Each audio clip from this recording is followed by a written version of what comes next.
Sora heard a song traveling through empty space. It came from neither radio nor any known ship. The signal carried the heartbeat of something enormous. Sora followed it beyond the shipping lanes. Long silhouettes appeared among the stars. They swam through space like whales through ocean. Each creature was longer than a human city. Glowing forests grew across their backs. One young whale had fallen behind the herd. The distress song came from the calf. Sora brought her ship beside the exhausted calf. Its skin carried tiny biological mountain ranges. The trees along its back were losing light. A wide fracture crossed the central forest. Blue energy particles leaked from the wound. Sora landed on a meadow across its back. Low gravity made the grass ripple like water. Tiny animals approached to inspect her ship. An entire ecosystem depended upon the whale's body. If the calf died, the forest would vanish too. Sora entered the forest beneath an open starfield. Leaves absorbed light from distant suns. Roots reached into the whale's energy channels. 6-winged birds flew through transparent branches. Small deer carried antlers shaped like nebulae. Insects gathered stardust from the bark. Each species supported one function of the whale. The forest was a vast symbiotic organ.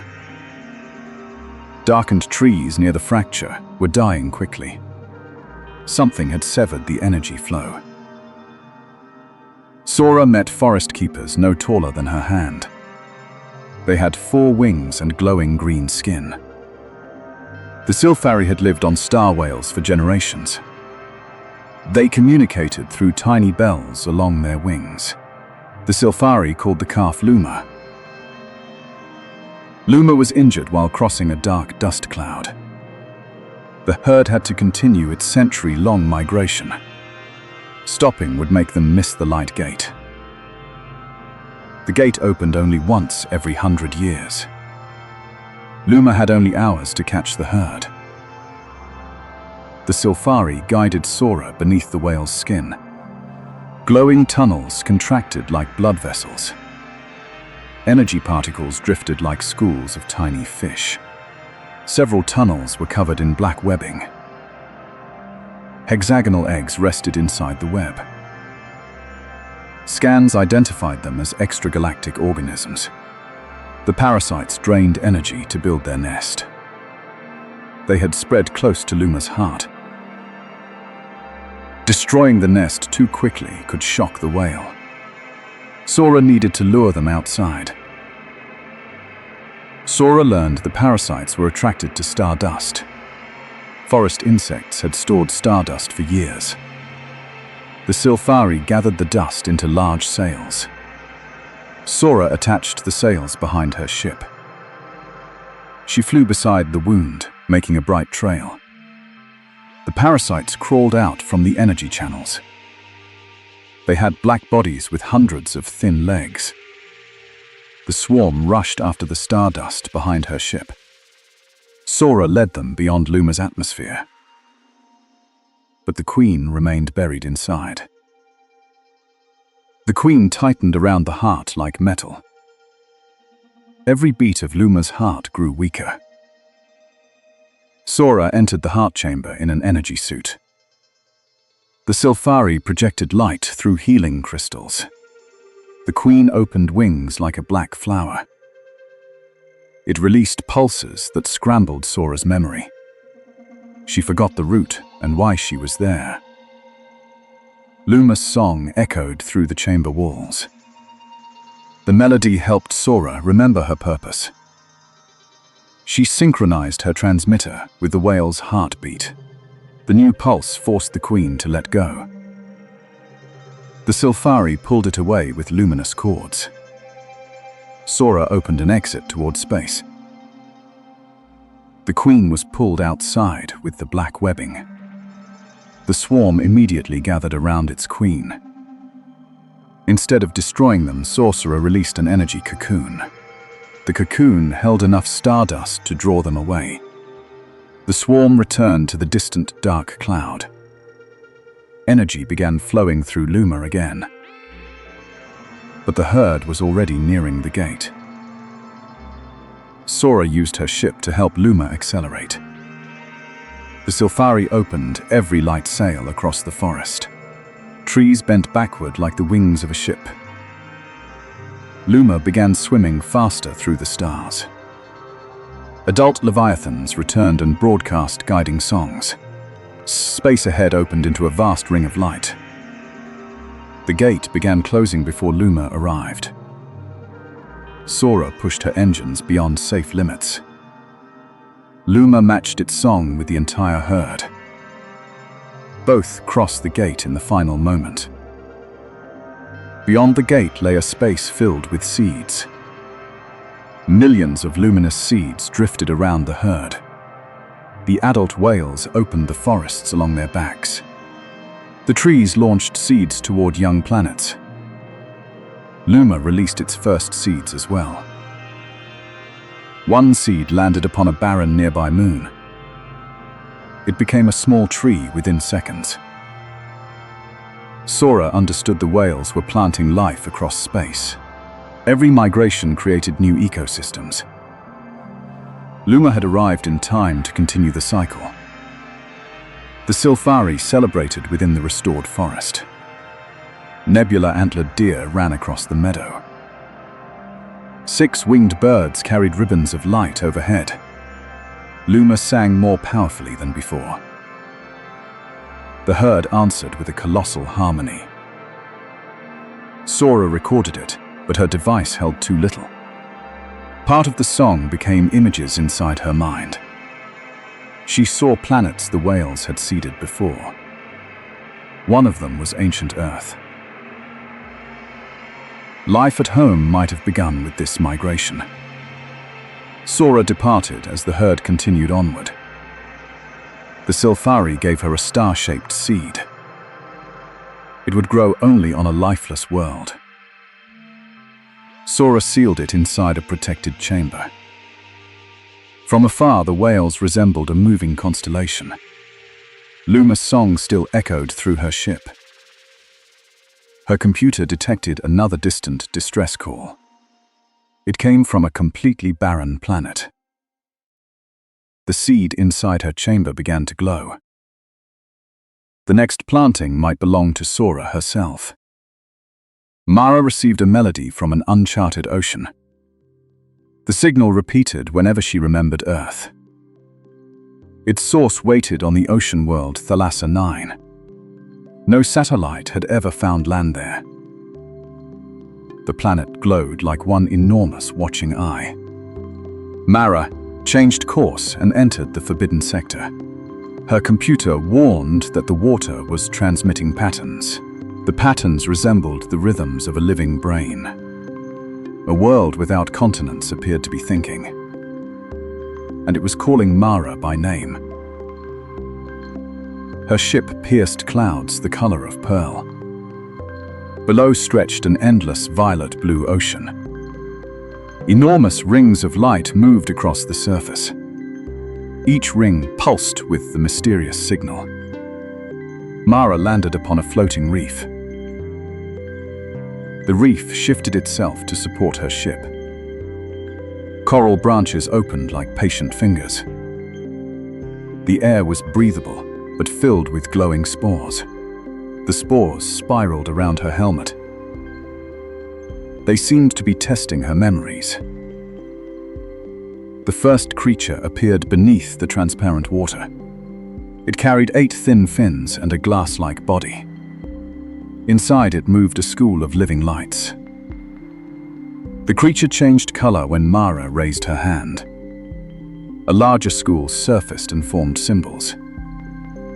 The symbols recreated scenes from Mara's childhood. No machine had ever recorded those memories. The ocean had read them from her mind. The glass creatures were cells within something larger. The entire sea might be one living being. Mara descended inside a transparent exploration pod. Sunlight vanished after only a few hundred meters. In its place, millions of luminous species awakened. Ribbon-shaped fish wrapped themselves around the currents. Giant sea trees opened flowers as she passed. Bell-shaped creatures released a deep harmonic sound. The sound made her pod vibrate like an instrument. Mara realized music was the ocean's language. Each species carried a different part of the symphony. But one essential note was slowly disappearing. The current guided Mara toward underwater domes. A living city rested among blue coral forests. Its buildings expanded with the rhythm of the sea. Tall, slender residents emerged through liquid doorways. They were Nymari, silver-skinned beings with glowing gills. The Nymari greeted Mara with a gentle chord. Her translator produced images instead of words. Mara saw the ocean preserving their history. Each memory was stored inside a luminous creature. But the memory keepers were beginning to die. The Nymari led Mara to the memory current. Its water moved against every surrounding current. Touching it revealed ages long gone. Mara witnessed the planet when its ocean was young. She saw the Nymari evolve from tiny swimmers. She also saw a black object fall from space. It had rested in the deepest trench for millennia. Since then, memories had vanished piece by piece. Mara realized the object was feeding on neural energy. If it awakened, the ocean would forget itself. The Nymari chose a living diver, not a machine. The giant ray opened a chamber along its back. Mara and 3 Nymari entered its body. It descended where pressure could crush metal. Biological membranes absorbed the pressure around them. Outside, kilometer-long light worms drifted past. A circular-mouthed creature emerged from darkness. A Nymari chord calmed it and sent it away. Mara understood that music maintained peace below. Deeper down, the signal became more twisted and broken. They reached an abyss that reflected no light. A black sphere with thin spines floated there. Its spines pierced the currents like roots. Every pulse erased thousands of memories. The sphere opened a bright slit and watched Mara. It recreated the voice of her lost mother. For a moment, Mara believed her mother was calling. A powerful Nymari chord broke the illusion. The creature fed not on flesh, but cherished memory. To win, the whole ocean had to remember. Mara sent a signal to every Nymari city. Millions of residents began singing one shared melody. Sea creatures carried the melody across the planet. Coral reefs lit up like neural pathways. The memory current expanded through every sea. The black sphere released millions of illusions. Mara focused on one true memory of her mother. She shared that memory with the entire ocean. The honest emotion shattered the false visions. The sphere began losing control. A colossal leviathan awakened beneath the trench. Its body carried symbols from the planet's history. It was Thalassa's oldest keeper of memory. The leviathan wrapped long fins around the sphere. Mara broadcast the final melody from her pod. Every creature on the planet answered together. Memory light flooded into the black spines. The sphere collapsed into a silent seed. The leviathan swallowed the seed and sealed it away. The ocean's symphony became whole again. The memory keepers began glowing again. Lost memories returned to the Nymari. Children saw their ancestors for the first time. Living cities blossomed across the seafloor. The Nymari gave Mara a drop of starlit water. Within it rested the memory of an entire world. Mara promised never to weaponize the gift. The ocean answered with a gentle melody. For once, the signal stopped calling her name. It called the name of Earth. Mara left the reef as 2 moons rose. Glass creatures lifted from the water to farewell her. The Leviathan appeared beneath the clouds like living land. Her ship carried the memory drop into orbit. Mara transmitted part of the melody toward Earth. Telescopes at home received the signal. Yet the water drop began forming rings of light. Within them appeared images of many other oceans. Thalassa was not the only world that remembered. The universe might be preserving every story ever lived. The call from planet Illyra. Across the endless cosmic ocean, Lyra received a signal unlike anything ever discovered. It was not a cry for help, but an invitation sent across the stars. The coordinates led her to Illyra, a planet hidden behind the nebula for millions of years. From orbit, Illyra looked less like a world and more like a living creature. Below the clouds waited a wilderness beyond anything humanity had ever imagined. There, Lyra became the first human to set foot upon Illyra. Every tree was connected, forming a living network across the entire continent. These tiny creatures used color to speak, warn one another, and express emotion. This gentle giant did not eat the trees, but absorbed their excess energy. On Illyra, rivers did not flow toward the sea. They climbed into the sky. Even the predators took only enough to preserve the balance of the forest. Above the forest drifted sky leviathans, creatures as vast as entire cities. Within the forest, Lyra met the Illyri, a people who had evolved alongside nature.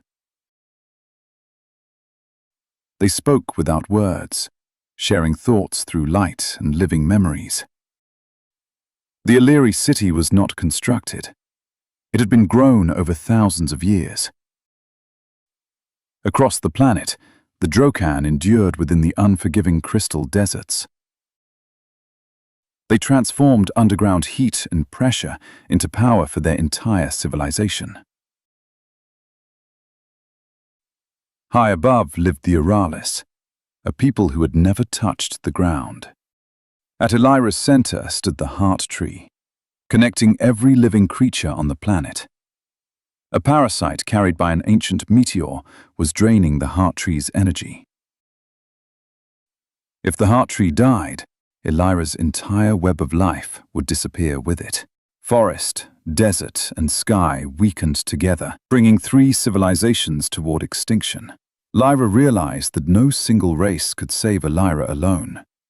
To heal the planet, they had to enter the deepest chamber of the heart tree. The Illyri awakened the biological energy sleeping beneath the ancient forest. The Drokan focused the power of millions of crystals into a single beam.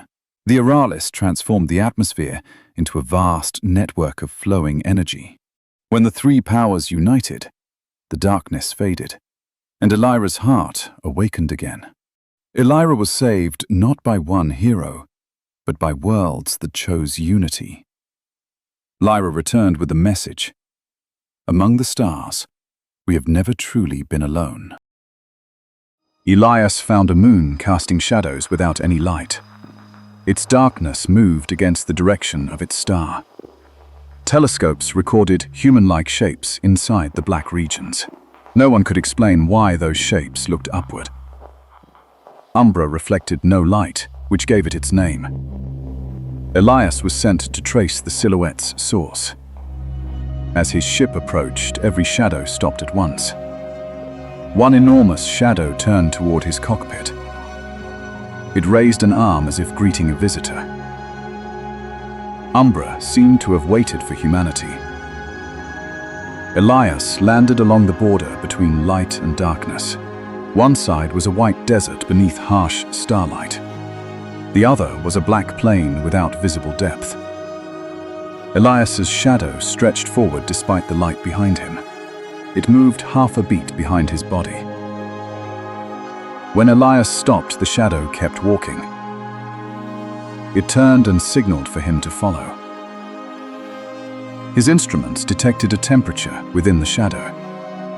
Darkness here was not an absence of light. It was a form of life. The shadow led Elias into a forest of pillars. Each pillar held darkness of a different shape. A bird-like shadow flew between the cliffs. A four-legged shadow drank light from the ground. The creatures possessed no clear physical bodies. They survived by absorbing trapped photons. When full, they released thin blue outlines. Elias reached toward a small, trembling creature. The shadow wrapped his glove without feeling cold. It showed him a vision of a stolen sun.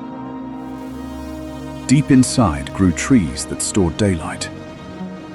Their leaves were black mirrors thin as paper. At night, their roots released light underground. Shadow creatures gathered around the glowing roots. They did not fear light, but depended upon it. Black worms coiled around trunks to preserve warmth. Flowers opened only inside complete darkness. Their pollen floated as tiny particles of light. Umbra sustained life through exchange between light and shadow, but that exchange was breaking down. Human-like silhouettes appeared and surrounded Elias. They rose from the ground like physical bodies. Purple outlines revealed faces without eyes. They called themselves the Vesper. The Vesper recorded memory by shaping shadows. Each carried shadows from many ancestral generations. Elias saw their history moving across the cliffs. A city once shone beneath a smaller sun. Then that sun vanished from the city's center. Without it, the shadow species were slowly dissolving. The Vesper guided Elias to a city below. Its towers appeared only when viewed indirectly. Bridges were woven from overlapping bands of shadow. Spheres of light floated above dark plazas. Each sphere nourished thousands of residents. The central sphere vanished 3 cycles earlier. Ancient cameras showed a luminous creature taking it. The creature escaped toward the white desert.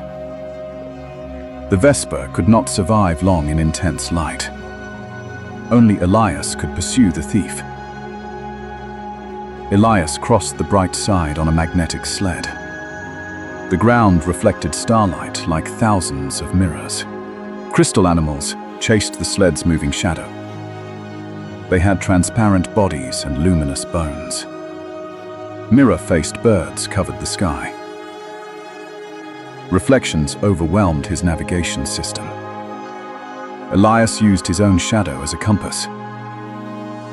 The shadow pointed toward an enormous impact crater. Golden sunlight rose from the crater's depths. The thief waited directly below. Inside the crater, Elias met a creature of light. It resembled a child with long, radiant wings. The creature held the sun sphere against its chest. It did not attack, but guarded a nest. Inside were dozens of fading light creatures. The sphere had saved them from the bright side. Elias understood this was not theft driven by greed. Both ecosystems needed the same source of energy. Returning it would save Vesper but doom the young. He needed a way to divide the light. Elias discovered the sphere was a living prism. It could create more light when given enough shadow. He summoned the Vesper to the twilight border. The light beings brought their young there too. Elias placed the sphere between both realms.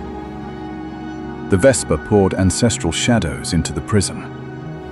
The light creatures offered their remaining energy. The sphere divided into two smaller suns.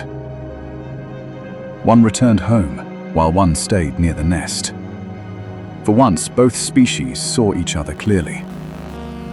Dividing the prism made the entire moon tremble. A vast dark fissure opened along the twilight line. Living shadows poured into it like a river. Light was pulled from both newborn suns. Elias realized Umbra was an ancient balancing machine.